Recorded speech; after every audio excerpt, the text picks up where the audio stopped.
ETF index mutual funds నేర్చుకుని stock మార్కెట్లో రాణించాలనుకుంటున్నారా? వెంటనే ఈ నెంబర్కి కాల్ చేయండి.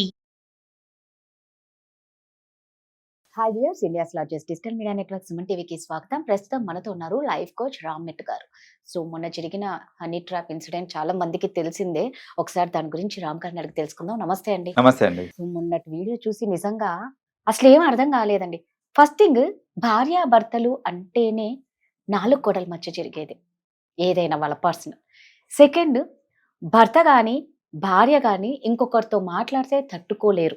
అలా ఉన్న భార్యాభర్తలు ఇలాంటి, ఇది ఏమనాలో కూడా నాకు తెలియదు కానీ, ఈ హనీ ట్రాప్ భర్తనే దగ్గరుండి ఇలా ఎంకరేజ్ చేయడం ఏంటి, ఇలాగ మనీ ఎర్న్ చేయడం ఏంటి?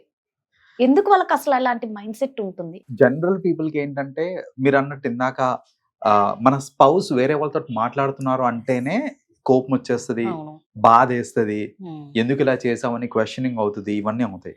అలాంటిది ఈ హనీ ట్రాప్ కేసు ఇదే కాదండి. మనం ఇంతకు ముందు కూడా చూసిన ఎన్నో హనీ ట్రాప్ కేసెస్ లో హస్బెండ్ చెయ్యి లేనిది జనరల్ గా వాళ్ళు ఎంతగానం చేయడం చాలా కష్టం. సో ఆబ్వియస్లీ ఏంటంటే సపోర్ట్ ఫ్రమ్ హస్బెండ్ ఖచ్చితంగా ఉంటుంది ఇలాంటి వాళ్ళకి. Especially even someone is married కాదు అన్నప్పుడు కొన్ని కేసెస్ మనం ఎలా చూసామనంటే బాయ్ ఫ్రెండ్ దగ్గరుండి చేపిస్తూ ఉంటాడు, లైక్ ఇలాంటివన్నీ. సో బేసిక్ గా వీళ్ళందరూ ఏంటంటే ఇంకో పని చేత కాదు, ఈజీ మనీ. ఎక్కడొస్తాయండి ఇన్నిగానే డబ్బులు? బిజినెస్ చేయాలి అంటే దానికి ఇన్వెస్ట్మెంట్ కావాలి, రిస్క్ తో కూడింది. ఇనీషియల్ ఇన్వెస్ట్మెంట్ అయినా లేనిది చేయలేము. జాబ్ చేయాలా, కష్టపడాలి. వీళ్ళందరూ ఏంటంటే ఈజీ మనీ రావాలి, నేను ఎక్కువ కష్టపడద్దు బట్ డబ్బులు ఎక్కువ రావాలి. అలాంటి మైండ్ సెట్ ఉన్న వాళ్ళు జనరల్లీ ఏంటంటే ఇలాంటివి చేయడానికి వెనకాడరు. మనకు అనిపిస్తుండొచ్చేమో అలా ఎలా చేస్తారు అనేసి.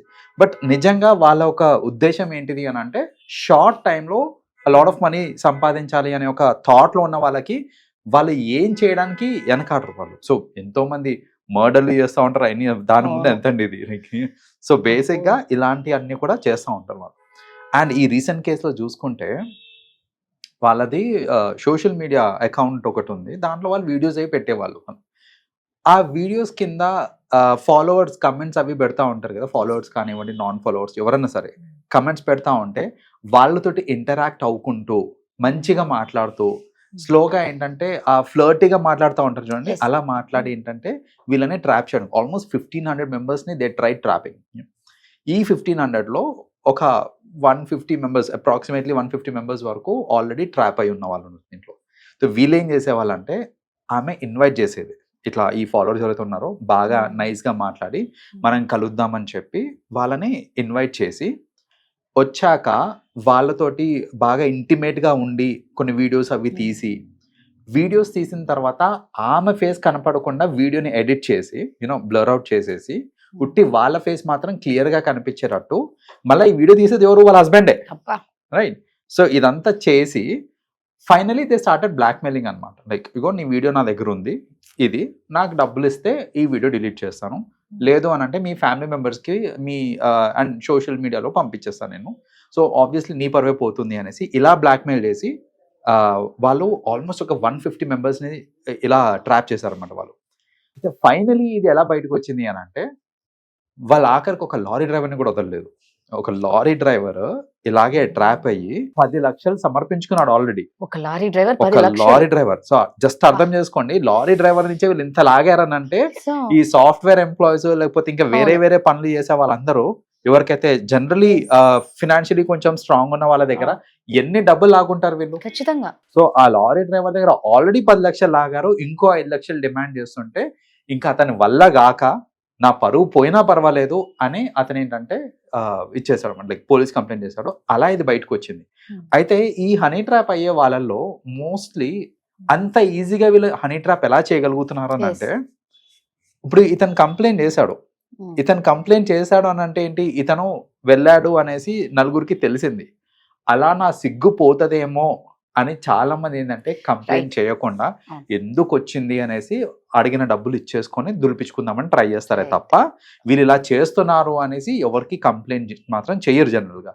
అలా కంప్లైంట్ చేయరు అనే నమ్మకంతో ఇలాంటి వాళ్ళు రెచ్చిపోతారు, చేస్తూ ఉంటారు.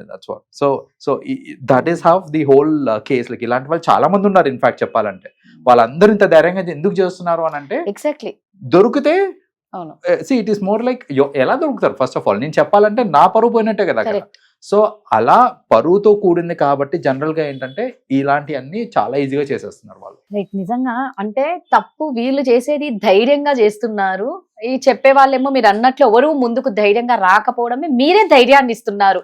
నిజంగా చెప్పాలి అంటే వీళ్ళే బిజినెస్ ని బాగా ఇంప్రూవ్ చేస్తున్నారు. అబ్సల్యూట్లీ. సో అండ్ ఈ హనీ ట్రాప్ అనేది generally it is just not ఈ సోషల్ మీడియా త్రూయే కాదండి. చాలా మంది తెలియక హనీ ట్రాప్ ఎక్కడవుతుంది అంటే ఈ మధ్యన డేటింగ్ యాప్స్ బాగా ఎక్కువైపోయింది, Yes. రైట్? అవును. డేటింగ్ యాప్స్ లో ఎస్పెషల్లీ ఇలా సింగిల్ మెన్ ఎవరైతే ఉంటారో వాళ్ళు ఏంటంటే మీరు ఇన్స్టాగ్రామ్ చూడండి, ఏదన్నా సరే వారు ఏదైనా గేమ్ ఆడుతున్నా కూడా మధ్య మధ్యలో యాడ్స్ వస్తుంటాయి అవును, కదా, అవును. యాడ్స్ లో ఈ డేటింగ్ యాప్స్ ఎక్కువ వస్తూ ఉంటాయి.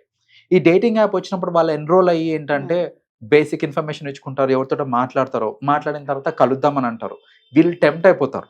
వీళ్ళు ఏంటంటే సరే అవతల కూడా మనలాగానే నీడ్ ఉన్న వాళ్ళు అని అనుకుంటారు, కానీ వాళ్ళందరూ ఏంటంటే మోస్ట్ ఆఫ్ 90% హనీ ట్రాప్ చేసే వాళ్ళే ఉంటారు. కొన్ని కేసెస్ అండి ఇలా కలుద్దాము అని చెప్పి వీళ్ళు ప్రైవేట్ గా హోటల్లో కానీ ఎక్కడైనా కలిసిన తర్వాత వాళ్ళని టార్చర్ చేసి అబ్యూజ్ చేసి డబ్బులు లాక్కొని వాళ్ళ రూమ్ లోకి తర్వాత ఇంకో నలుగురు ఎంటర్ అయ్యి బెదిరించి మొత్తం అకౌంట్ లోంచి అమౌంట్ మొత్తం ట్రాన్స్ఫర్స్ చేయించుకొని పంపించిన ఇన్స్టెన్సెస్ కూడా ఉన్నాయి. సో పైకి డేటింగ్ యాప్ ఇది, కానీ it's a platform for honey trap. So ఇలాంటివి ఎన్నో ఉంటాయి కాబట్టి మన సజెషన్ ఏంటంటే జనరల్ గా ఐఎమ్ నాట్ సెయింగ్ డేటింగ్ తప్పు అని అనట్లేదు నేను. తెలిసిన వాళ్ళు యూనో మన ఫ్రెండ్ సర్కిల్లో కానివ్వండి, లేకపోతే ఎవరన్నా మనకి కామన్ మ్యూచువల్ ఫ్రెండ్స్ అవ్వచ్చు. సో అలా మ్యూచువల్ ఫ్రెండ్స్ తోటి ఫస్ట్ పరిచయం పెంచుకొని వాళ్ళ మీద నమ్మకం కుదిరిన తర్వాత మీరు డేట్ కి వెళ్ళారు అని అంటే that is still fine. Unknown people తోటి ఇలాంటి ఒక పబ్లిక్ ప్లాట్ఫామ్స్ లో మీరు ఎన్రోల్మెంట్ చేసుకొని డేట్ కి వెళ్తున్నారు అని అంటే దానిలో చాలా అంటే చాలా రిస్క్ ఉంటుంది. అది గ్రహించడం చాలా ఇంపార్టెంట్. అది తెలియక స్పెషలీ యంగర్ జనరేషన్ చూస్తుంటాం మనం, వీళ్ళు ఎవరైతే సింగిల్ ఉంటారు చూడండి, అది తెలియక ఇలాంటి డేటింగ్ యాప్స్ లో ఎన్రోల్ అయ్యి లేదా ఇలా సోషల్ మీడియా నుంచి ఎవరో ఒకరు కవ్విస్తూ ఉంటారు. సో వీళ్ళు దానికి మౌల్డ్ అయిపోయి ఏంటంటే సరే అంటే నాకు వీళ్ళందరూ ఏంటంటే ఏ ఫీలింగ్ లో ఉంటారంటే అరే ఒక అమ్మాయిని పడేసా నేను, అరే ఆమె నాకు పడిపోయింది అనే ఫీలింగ్ లో ఉంటారు, కానీ నువ్వు ట్రాప్ లో పడ్డావు అనేది తర్వాత రియలైజ్ అవుతారు వాళ్ళు. పడేలే నువ్వే పడ్డావు నువ్వు అన్నట్టుంటది. రైట్. నిజంగా చాలా ఇన్సిడెంట్స్ జరుగుతూ ఉన్నాయి. కొంచెం మనం కూడా అలర్ట్ గా ఉండాలండి. ఎప్పటికీ తస్మా జాగ్రత్తనే ఇలాంటి విషయాల్లో. థ్యాంక్ యూ అండి. వెల్కమ్ అండి.